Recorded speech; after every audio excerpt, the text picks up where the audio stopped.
знаете, что традиция наряжать и ставить елку на Новый год до петровские времена напрочь отсутствовала. Она появилась у нас лишь в 1699 году, когда после приезда из Германии Петр I издал указ по старому стилю 20 декабря. Он заприметил эту красивую традицию у немцев. Там они, как символ вечной молодости и бессмертия, украшали елку на Новый год и ставили ее.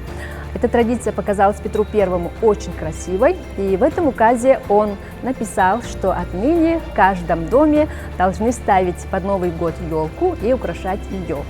Так и повелось. И первые елки люди украшали всем тем, что у них было дома, зачастую съедобными пряниками и конфетами.